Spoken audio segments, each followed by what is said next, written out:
दो पुलिस वाले अपने नाक को रुमाल से ढके लाश के पास खड़े थे। वो बातें तो धीमी कर रहे थे, लेकिन उनकी बातों में डर का वजन साफ दिख रहा था। अरे समझाते समझाते हम लोग थक गए कि रात में बैरेज मत आओ, लेकिन पता नहीं लोगों को मरने का क्या शौक चढ़ा है। अरे इतना बड़ा बोर्ड भी यहाँ लगा रखा है कि रात को यहाँ मत आइए, जान का खतरा है, लेकिन पता नहीं लोगों को ये क्यों नहीं दिखता।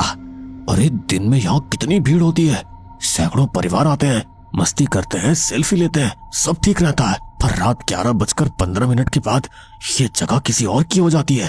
अरे वो तो मुझे पता है, लेकिन फिर भी क्यों लोग जानबूझकर मौत के पास आते हैं। गंगा बैरेज का रहस्य बहुत ही अनसुलझा था, लेकिन उसकी खूबसूरती और उसके चर्चे लोगों को उस और खींच ही लाते थे। और इस बार गंगा बैरेज कानपुर से कई किलोमीटर दूर ओडिशा में बैठे कुछ दोस्तों को बुला रहा था। अभी, प्रीति, श्वेता, सार्थक और आकाश, ये नाम थे उन 5 दोस्तों के जो छत पर बैठे चाय की चुस्की ले रहे थे। सामने नमकीन का पैकेट भी पड़ा था, जिसे धीरे धीरे वे खा रहे थे। बीच बीच में ठहाकों का सिलसिला भी चल रहा था। उन्हीं ठहाकों के बीच आकाश ने अभी से पूछा, तो भाई इस बार बर्थडे का क्या प्लान है? गोवा, मनाली या पूरी बीच? अरे इनमें से कहीं भी नहीं।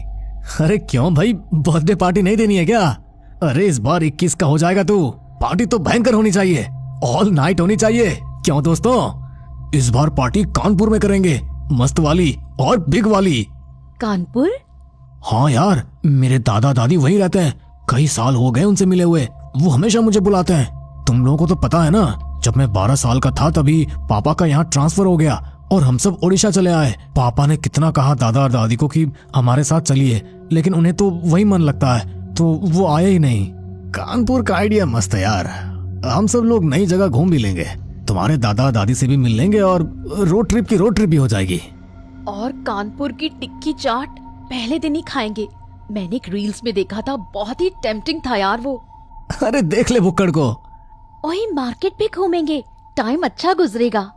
दिन तय हो गया और फिर 5 दोस्त निकल पड़े कानपुर की ओर। लंबी ड्राइव के बाद दोस्तों की टोली कानपुर पहुंची।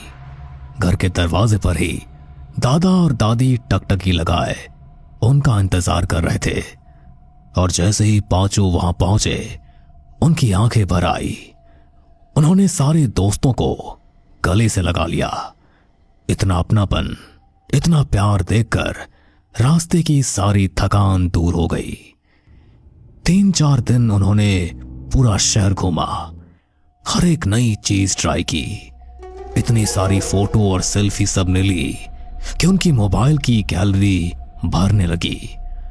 हर दिन जब सारे दोस्त घूम कर आते, उसके बाद छत पर इनकी मंडली बैठती दादा और दादी के साथ, और शुरू होता किस्सों और कहानियों का सिलसिला। एक शाम की बात है, सभी लोग छत पर बैठे थे। दादी पास ही बैठी भुट्टा सेंक रही थी।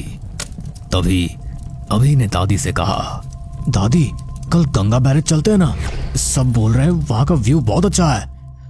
गंगा बैरेज का नाम सुनकर दादी के चेहरे का रंग उड़ गया, उनके होंठ डर से कांपने लगे।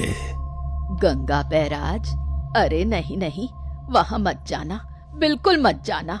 क्यों दादी, हजारों लोग तो जाते हैं, प्लीज हमें मना मत करो ना, फिर न जाने कब आना होगा यहाँ।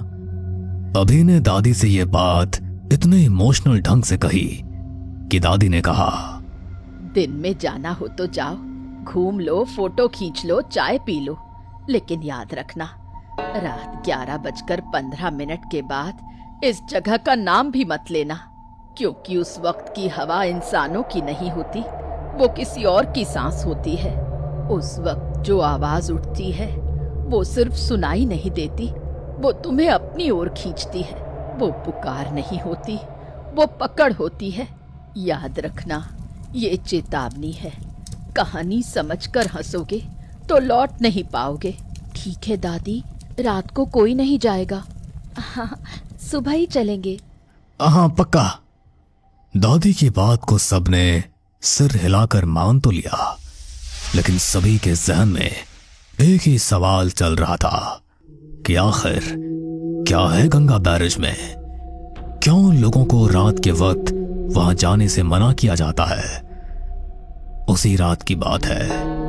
रात के 10 बज रहे थे। दादा और दादी तो गहरी नींद में जा चुके थे, लेकिन अभी की आंखों से नींद कोसों दूर थी। उसके सारे दोस्त भी जगे ही हुए थे। गाइस, छोटा सा नाइट ड्राइव कर